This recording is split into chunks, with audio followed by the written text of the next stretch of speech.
Okay, so good evening and welcome to episode 6 of Trick Talk with Wish. Good Boy, oh evening. Good evening, boy, guys. Good what evening, good a evening. swashbuckling day of cricket we've had today, haven't we? Yes, Absolutely. indeed.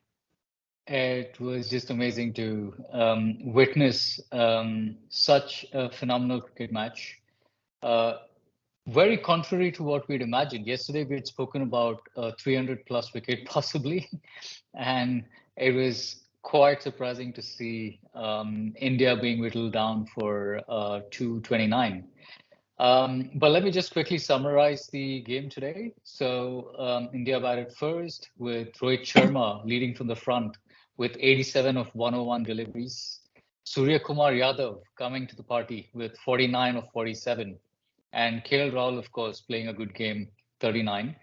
David Willey did well for them with 3 for 45 of 10. And Chris Wokes, 2 for 33 of 9. And Adil Rashid, 2 for 35 of 10. For England, not much to really speak about for their performance, right? Liam Livingstone, of course, scored 27. That's the highest in the team. Whereas for us, Mohammad Shami really played a phenomenal role. Jaffa for Jaffa, isn't it, in the English language? Followed by Jasprit Bumrah, who took 3 wickets for 32, and Kuldeep Yadav 2 for 24.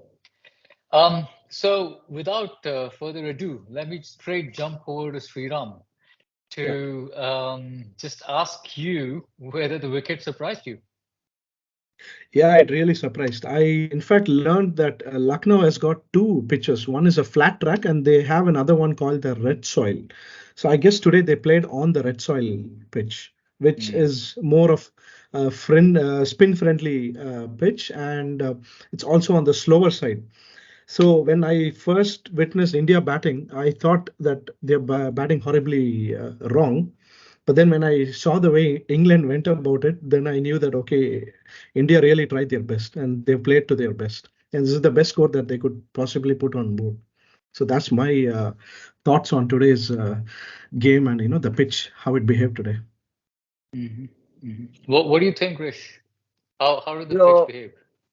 like yesterday, as I said, I expected to be around a 240, 250 pitch because the one of the main reasons was because if you see the schedule, we are scheduled to play England in Lucknow for this particular reason because they struggle against spin. So I had imagined that back of the mind that maybe this might have been a pre-planned thing about making a pitch of this type of sorts which struggles English batters. So of course it was not even a 240, 250 pitch eventually. It turned out to be a 220 was well above par. They got well out very quickly if not for Liam Livingston's contributor of 27. So it did surprise me a bit because I think though it's a World Cup game, it should not be so one-sided to the bowling side. It has to be a mixture of both bat and ball to have a good competition. But nevertheless, it was clearly dominated. We saw Shami and Bumrah in that opening spell of first 10 overs. They were wrecking havoc. And then the spinners came into the party. So it was clearly a bowler's dominant day, and India just too good, I feel.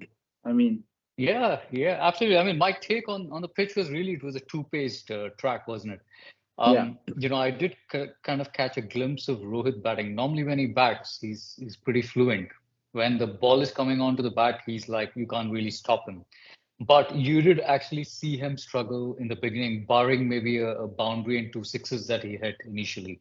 But subsequent to that, he really had to slow down his game because there were edges. The ball was actually gripping, and at times it was keeping low. So it was, to a great extent, a bit difficult to bat on, which I think the batsmen gathered pretty soon in the game, Rohit particularly. And because he kind of paced his innings pretty well, he really came out on top because he exactly knew where to actually stop looking for runs. Because I think initially gauging in the first 5 to 10 overs, it's very, very important to gauge whether it's a 300 wicket or a 350 wicket or a 200 wicket, right? So there was a bit of a confusion, but I think Rohit really, really took it upon himself very, very well.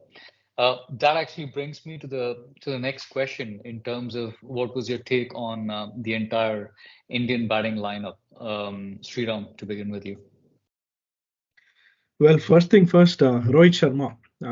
Hats off to him. Initially before the Asia Cup, people were very critical about him. That includes me.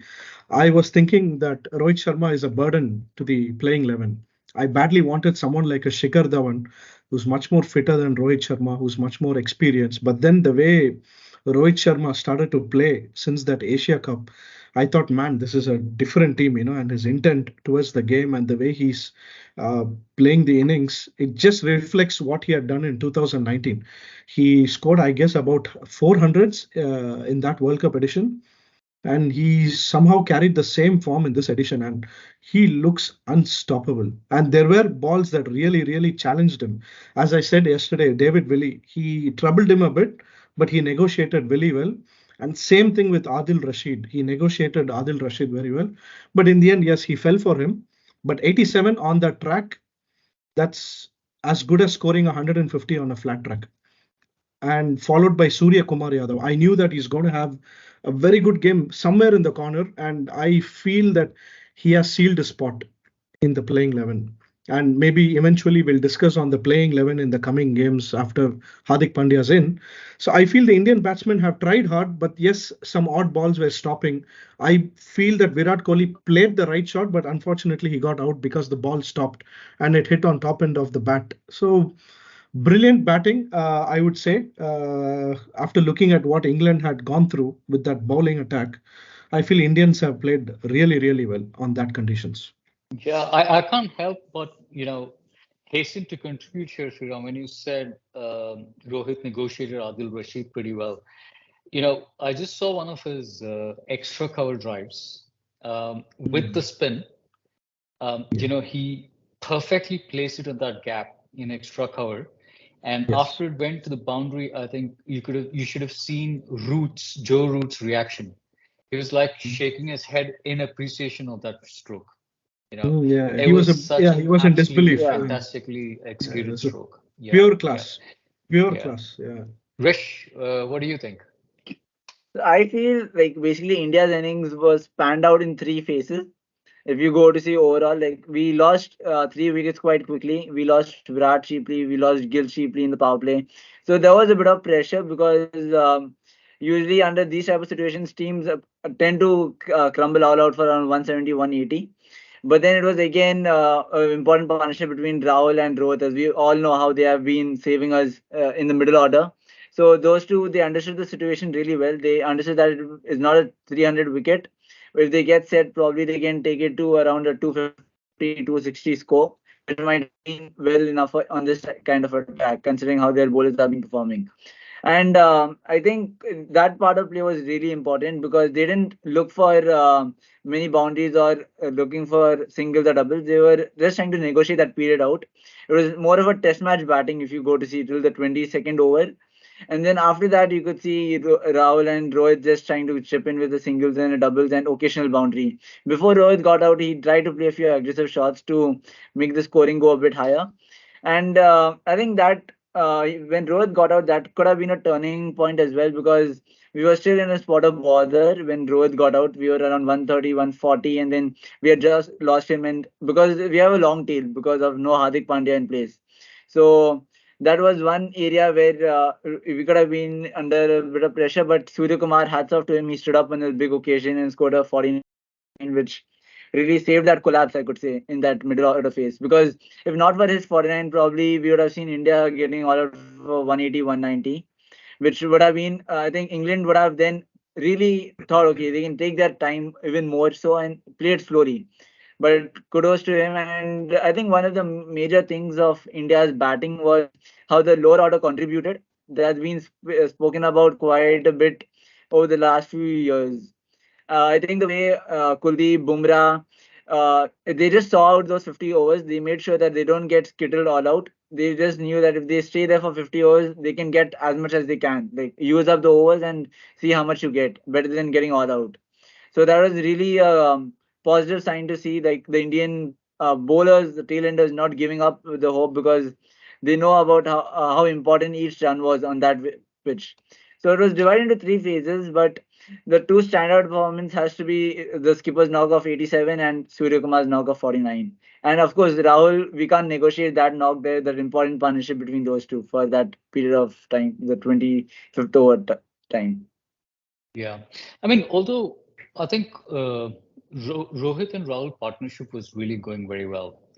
I actually think Rahul would have been pretty disappointed with himself for having played that stroke to get himself out, because I think that was one of the few unforced errors that he usually makes. Correct. I would have thought that the score of 229 was perhaps 30 or 40 under what we should have got, because I feel that if Rohit and Rahul's partnership had been built even better, then we were clearly, looking at 260, 270 mark. Yeah. But having lost Rahul is when we probably lost the momentum, because then Rohit couldn't really press the accelerator and get the score ticking. And when he tried to do that, he got out. So I'm pretty sure that whilst Rahul played a great knock, he would be disappointed with himself. So that brings me to the next question. Going into the break, what did you guys think of India's score? Was it like par score, or was it under par? Rishabh? Oh, okay. So I personally like, of course, there was a talk. Even I felt like when Rohit and Rahul were there, it was a 250, 260 score, which would have surely put us in a winning position, because especially England coming from such a slump form, to score 260 in that kind of track would have been tough, irrespective of due which came on. It was going to be a tough score to chase. But as that said, 230 was really chaseable. I did feel it was just probably just par, or probably 5 runs short of par in that sort of range. And since there's no scoreboard pressure, when you're chasing 230, irrespective of the conditions, there's no scoreboard pressure, because it's a difference of 70 balls, 230 from 300 balls. So you can easily take your time to settle, and then eventually go. These all are T20 players. So even in the last 10 overs, you require a 70 or 75 with probably 7 or 6 wickets in hand. You back yourself to get them in any condition. So I think it was quite chaseable on England's part. But saying that, the way Bumrah and Shami came out with that intent in the 10 overs, that really just, I think from there was no looking back for India. They just got the momentum with them. They got 4 wickets in the power play, and that really just closed the doors for English. Though there was a brief partnership between Moeen Ali and Livingston, it was not to be for England eventually. So I think it was more so the determination and the team energy, basically what India brought in the second innings, which made them more confident about defending this target. And of course, while having 50,000 people cheering you on the ground, that of course is an extra motivation and an extra feeling when you go on to defend your country. So I think looking at that wise, Shami, Bumrah, Kuldeep, everyone shared the wickets actually today. It was even piled for most of the bowlers. So it was really great, and I think England are just out of form. They None of their batters are clicking in any situation. So it's just probably there's some technical error, or maybe something that they have to regroup as a team, because it's still 3 matches to play. They can't afford to go into a slump. But yeah, eventually I think it was just India's dominance on that day. Mhm. So after the second innings, I felt that India was going to lose this game. First things first, looking at the batting lineup compared to India, India's tail started from once they were six down. We could see Mohammad Shami inside. So when compared to English batsmen, they have all 11 can bat. And even if each batsman contribute around 20 runs, and say even if two batsmen end up with 10 runs, and if there is one big partnership where they score 40 each, it was an easy win, and it's a easily chaseable total, which I felt. So I thought India clearly lost it, and I purely looked at England's batting lineup. But then the way they started to bat, I was really surprised. I was taken aback. The shots which they chose to play against the likes of Bumrah, Shami, it was unbelievable. Especially David Malan, the way he got out, I was shocked. But full credits to Indian bowling. If it hadn't been for their bowling and their discipline, this total was very easily chaseable. And like you said, this par score should be 260. It's a 260 wicket. I have no idea what's wrong with England. My prediction yesterday and even today after the second half, I mean, before the second half, it was England actually. So I'm surprised. Hmm. Well, I think a special mention needs to be made to Mohammad Shami, right? I mean, his upright seam and his discipline with the length was Yeah. just out of the ordinary. I mean, I was just looking at one analysis, and the number of length balls he bowled, which is kind of leaving the left-handed batsman. I think he beat Ben a couple of Stokes. left-handed Ben Ben Stokes Stokes, so many yeah. times. Ben Stokes. Ben Stokes was like frustrated, right? He literally wanted to get out. And then finally, the 9 dot one that balls. nipped back in Yeah. surprised him, and then he was bowled, right? So Nine dot one of balls on the the, trot. Yeah. so yeah, There were exactly, 9 dot balls on the trot, on and the trot. he set him up. He started to bring the ball away. There were two balls that came just in, and the ball Yeah, he got out, he tried to slog it over Log it, the yeah. covers. Yeah, he tried to slog it over the covers. That's where it just darted in, just cut yeah, inside. So that's There was a Shami's specialty. basically a no plan shot. It was very rash, if you go to say the way he got out. It was a very he rash almost gave it decision. up, right? Yeah, Yeah, he yeah, just gave up. giving It He it was was away. more of frustrated. There hope. were 9 dot balls. 9 dot balls, and he scored zero for 10 dot balls. So Yeah, he had to play that shot. It was somewhere there, and Shami calculated it very well. And hats off to Shami. Really, I think he has sealed his spot in this playing 11. First yeah. match 5 wickets, second match 4 wickets. So 9 wickets in 2 games. He has definitely made his way in. I don't see Shardul Thakur or Ashwin coming in any of the future games, unless there's an Yeah. injury here and there. Shami has sealed his spot. Yeah, I mean, one of the aspects, I was just listening to Shoaib Akhtar talking about today's performance, and he Mhm. was advocating Shami to be introduced right in the beginning along with Bumrah as opposed to Siraj.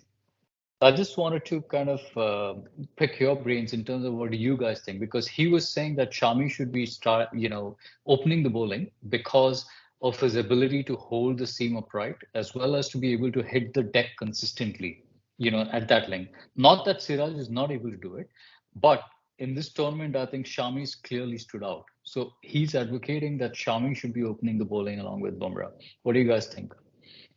If you ask me, I would say we have to stick with Siraj. That is his strength, and he has always been a performer when it comes to the power play overs, bowling with the new ball. Shami can definitely do it, but what will happen here is it will affect the bowling combination. For example, if Shami opens with Bumrah, Siraj is forced to ball with the older ball, and his lateral movements will be slightly less than what he could get with the new ball. And with the new ball, Siraj on his day is menacing, and we've seen that in the Asia Cup. He took 6 wickets, and most of them came during the power play, and he can rattle through the opening order. So I feel that it's better not to disturb. Shami's advantage bowling in the second spell is that once the ball starts to reverse, he's excellent when it comes to reverse swing because he's the only bowler in the Indian squad that can ball with the upright seam. So after it lands on the pitch, the seam can go both ways, which I believe Siraj doesn't have that skill. And Siraj has got a little bit of a wobbly seam. His strengths are bowling the wobbly seam, but not with the older ball. And even when it comes to death bowling, we need to have Shami in the end with Bumrah. That would be the best combination. And new ball, we will have to just exclusively leave it to Siraj. Let him bowl out 6 overs if he's doing well on his day. And I feel he has to continue that position. Mhm. Yeah, so even on this part, I do agree with Mr. Shriram because, as we all know, like we have been following that pattern for quite some time with Siraj and Bumrah opening the bowling, and Shami is doing well where he is currently. Like he's coming as the first change after these two have finished, and he's performing well. He's got 5 wickets and 4 wickets respectively.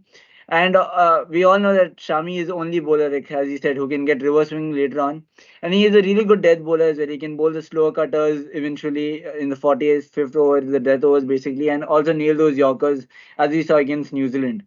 So going by all that front, I think Siraj should be backed. I know he's been a bit low in form after the Asia Cup. He's not had a World Cup which he would like to remember as of now. He's been leaking runs, but as we all know, this Indian team management does back its players. So I think we got to back Siraj and Bumrah going forward in these games as well. So after all, we have won six on the trot. Why to change something which is working? So I would feel that to go with the same combination, same way of playing, and might just be wonders at the end of the World Cup. Yeah, but what I wonder is, had Hardik Pandya not been injured, would Shami ever have got a chance? And look at the difference that he's made to the team, right? He just came in, took five, and now today he took four. Yeah, absolute Um, blessing in disguise. Blessing in yeah, disguise. Be it even for Surya Kumar Yadav and even for Mohammad Shami. So this is where I wanted to, speak about this point. Hardik Pandya's absence had opened doors to two potential match winners. One is Mohammad Shami and one is Surya Kumar. Surya Kumar Yadav is a big asset to any batting lineup, especially on the lower order. Now, I feel after you said yesterday about Shreyas Iyer, you were quite skeptical about his the short pitch delivery, his weakness, and now yeah, I want to it's come to very that open today. now. Yeah, yeah, yeah. So I think this is the best time to talk about it. Speaking of Hardik Pandya's absence and inclusion of these two players, once if I feel that Hardik Pandya is fit and he's inside, he has to come in place of Shreyas Iyer and he has to bat in KL Rahul's place, and KL Rahul has to be promoted to Shreyas Iyer's place. If this combination is there, along with Surya Kumar Yadav, Ravindra Jadeja, this team is going to be next level. Yeah, of course, Hardik Pandya in that lineup. It's going to be the next level. This is going to be the unbeatable team if we have this playing level. I'm Then sorry to what would say, you but do with Shreyas Iyer, Sky? I lost hopes with Shreyas Iyer. And short Yeah, ball, what this would is you the do with biggest weakness. Sky? Sky will be playing. He'll be playing in place of yeah. No, Sky and So Shami are Hardik in. comes in, So Shreyas Hardik goes is out. going to just substitute Okay, Shreyas Iyer. Shreyas goes out. Okay. Shreyas has to go out. Yeah, yeah, yeah. I would tend to agree because I think he's been given enough chances. I think barring Yeah. the 53 not out with Pakistan, I think he's probably not done well. Maybe he needs to work on his temperament a little bit. I like his aggression. As soon as he comes, he plays fearless cricket. He hits the balls. But I think there is a bit of temperament in this ODI as well that gets tested, correct? So you Yeah. can't really play it like a T20. That's right. More so, I feel the thing behind Shreyas Iyer is he thinks about the short ball a lot more than what is actually going to come to him. So if you see today the English bowlers before going short, they did try to bowl him a few full deliveries, and he was late on his movements. He was actually expecting them to bowl short from the word go, which was not the case. So I think that is a pre-mindset of his that okay, they know how to get me out with the short ball. I've just got to be prepared for it. So that also makes him in a dilemma because when you bowl fuller balls, you expect him to play a gorgeous cover drive, straight drive, or score on those balls. But he's getting late on it. There's a bad pad gap. He hit the inside edge quite a few times today as well. And he was always premeditated, which eventually he got out on a short ball, which he was always thinking. He likes to go about the short ball in an aggressive manner. He likes to play shots, try to get away with it. It's more of a release shot for him than a dismissal shot. He tries to get away with it. But yeah, it's I think high time that the Indian management got back Surya Kumar now in place of Shreyas Iyer because it's not only about his skill set. Of course, he does possess some great skill sets, but I think his mindset needs to be changed if he has to come back into this team. Maybe it might be after the World Cup, but he's an important player. But it's just the mindset about how to tackle the short balls.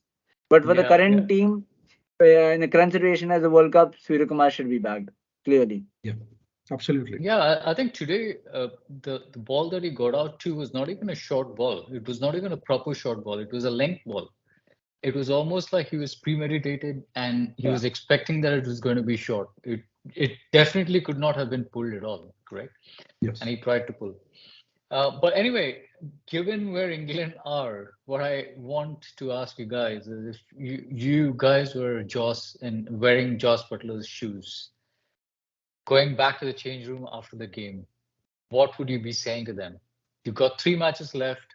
You pretty much lost the tournament. I don't think even mathematically it is possible for them to be in the top four. No, they're knocked So out, officially knocked out. what They're out. message are you guys going to be giving to the rest of the team? Uh, of course, like it's not the campaign which they had expected when they landed in India. They had really high hopes of winning the World Cup again in the Indian soil and proving about how they can play spin and about how they can go back to back. It's not ideal, like they've played six, lost five, so clearly their semifinals hopes have been vanished. But if you, I'm not sure if you read the news. Today, the news has come that the Champions Trophy will be decided on the top seven who qualify from the World Cup. It won't be. There's no other criteria to it. So I think there's a lot to play for England in these next three games because they're currently 10th, and when the Netherlands is on the 8th or 7th position. So they'll have to really probably win the next three games, or at least two out of the three games, to have a chance in the top seven to reach a Champions Trophy. Because uh, imagine England not being in a Champions Trophy and the Netherlands being there. It just sounds very fanatic to a new cricket fan, suppose. So I think England do have a lot to play for, especially pride. When you play for your country, there's that matter of pride which you have to have. You're representing a nation after all. You can't feel low like we have already gone out of the tournament. You have something to play for and give something back. So and especially the Champions Trophy, it's a big event. It's coming back after a long gap. So I think England just got to be positive and have that mindset. Ki, we got to win the next three games and find ourselves in the top seven for the 25 Champions Trophy. That's the only motivation I can see going back in the changing room after today's loss. Mhm. So I second Rishabh on that one. But yeah, if apart from whatever Rishabh said, if I was in Joss Butler's shoes, I'll just tell the guys, just have a beer, go on a switch off mode, and then play for pride. There's nothing much to say. It's pathetic cricket. They're not learning from their mistakes. And especially I raised a point yesterday that they try to play on the rise. This is exactly what Johnny Bairstow tried to do. That ball which Shami bowled, he tried to play on the rise, but the bounce wasn't coming on the rise, and he got inside as he was bowled. That was a ball that was supposed to be hit on the point for a four. So when these guys are not learning, as a captain, I have nothing else to say. I'll just say, guys, grab a beer, switch off, and then enjoy rest of the tournament. I don't think they even deserve to qualify for the Champions Trophy. They'd never played like champions. They played worse than even Bangladesh. When Bangladesh had a little bit of intent, these guys are like, they're absolute. They went bonkers. I feel this is the curse of Jason Roy. They excluded Jason Roy from the squad, and I think it's the curse of Jason Roy and the entire New Zealand. For what happened in 2019. It's a tie game where they were, just given the trophy in hands. So it's all the curse, that karma which is hitting them back.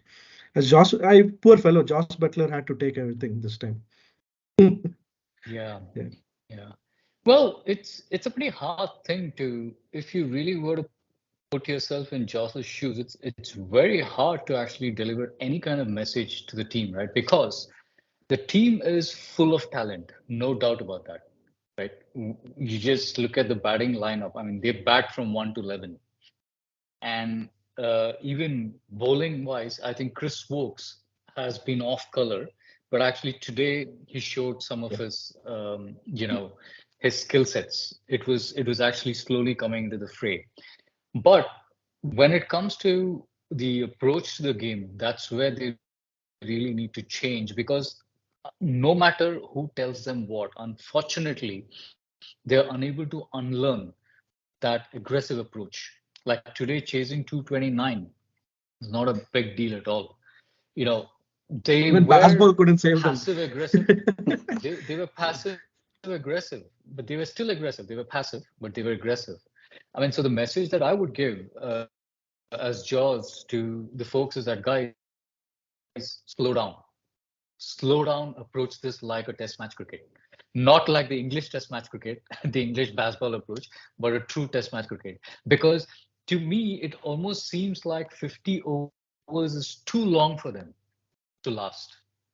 It's like they're not able to change their mindset to last the entire 50 overs.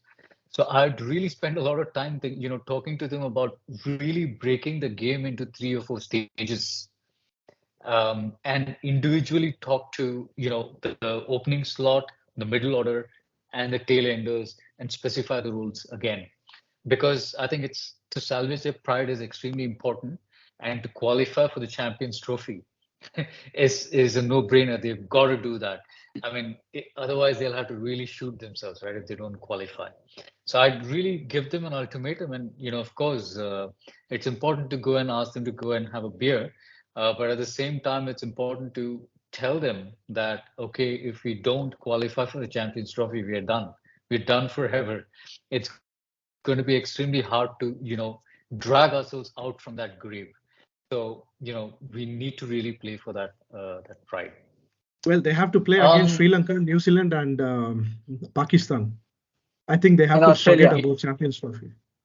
Australia, yes, they have to play against yeah. Australia. I'm sorry, they have to forget. They have to forget Champions Trophy. Yeah, if they continue to play the way they have been, yeah, I guess they have to. But I think it's a champion side, after all said and done, right? They're Yeah. the defending champions. We've seen what they can do on their day. So let's wait and watch.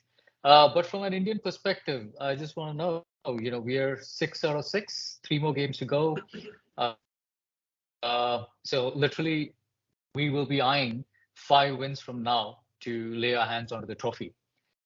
Given our next match is with Sri Lanka, do you think the Indians are going to be kind of taking it a bit easy, to say, hey, we've been playing really hard cricket? I did hear a clipping about MS Dhoni, I think talking about one of the losses in the previous World Cups. I think it was 2011, where I think we had only lost one in the league games. And actually, We he lost against commented. South Africa and we drew with England. England. Right. Yeah. And he commented that sometimes it's good to lose one game during this stage.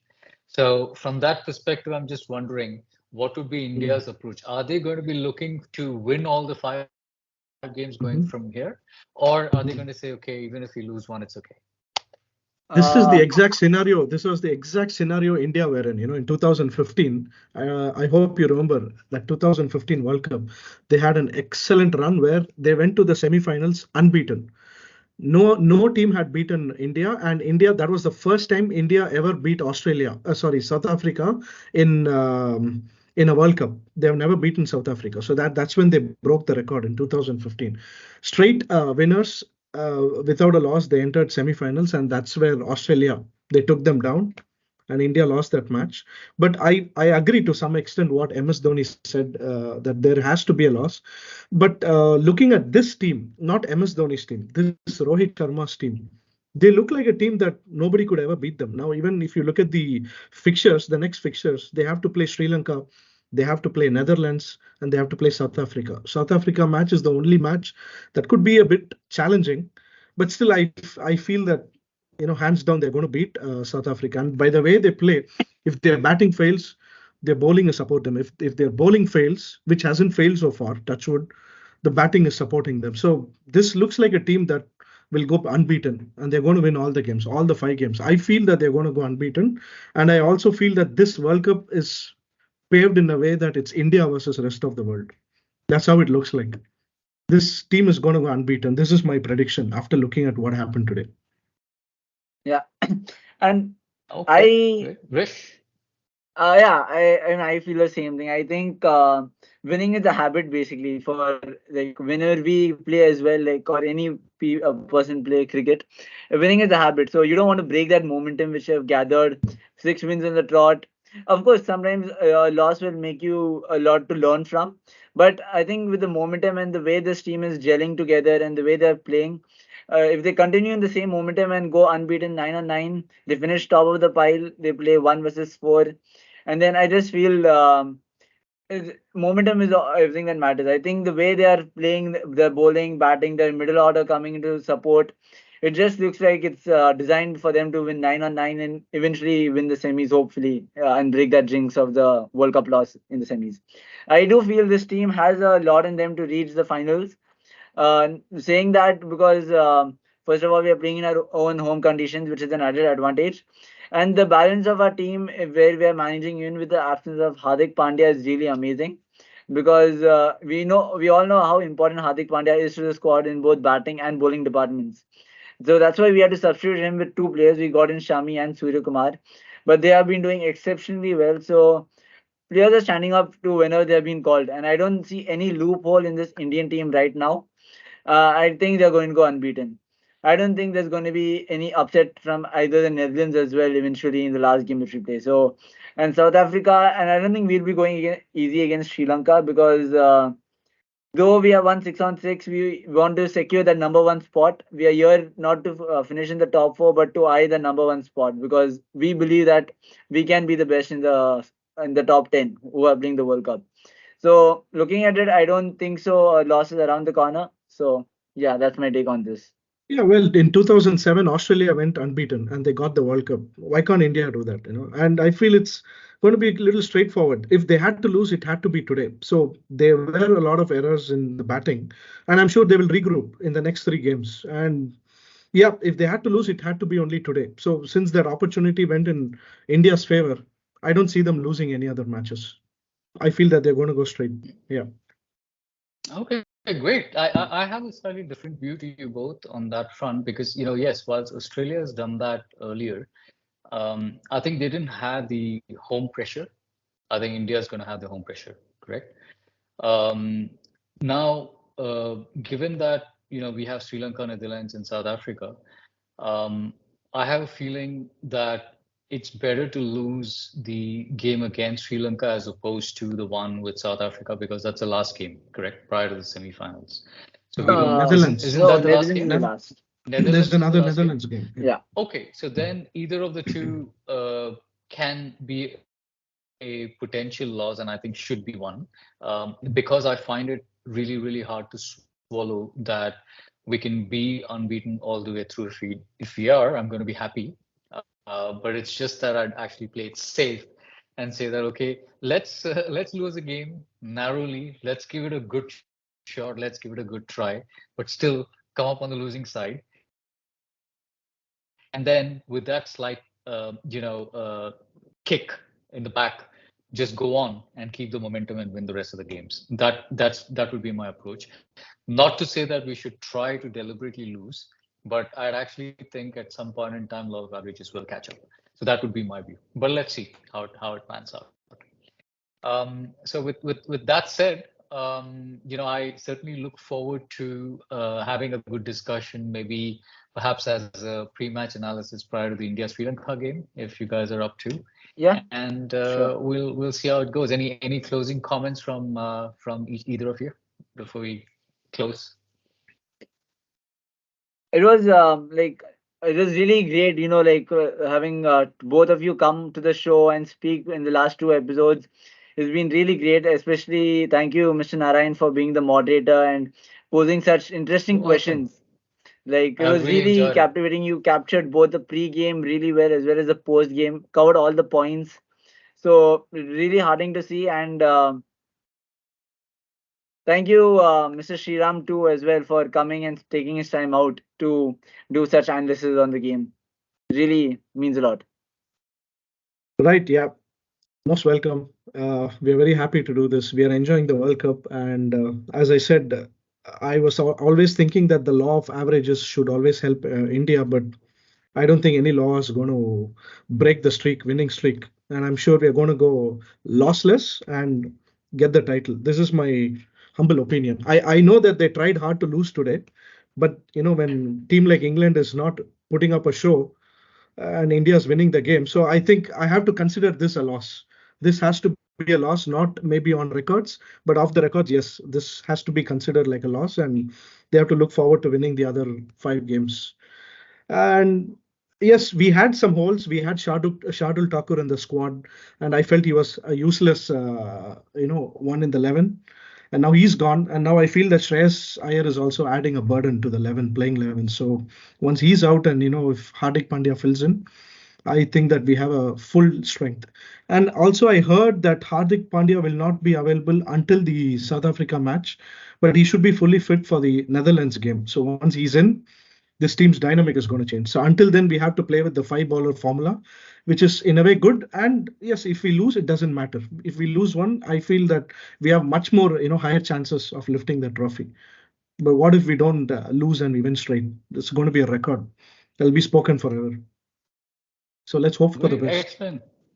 Yeah. Excellent. Thank you guys. And my only last comment before we close is that in Chiki Chika's Srikant's words, England have proven themselves to be a Potlam team, Potla and team. India has proven itself to be a Pista.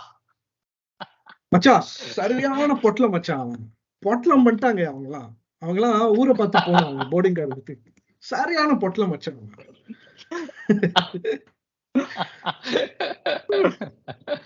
Great speaking to you guys, and speak to you again. Cheers, guys. Yeah, cheers. Bye bye. See you. Bye Thank bye. you. Good night. Good night. Bye bye.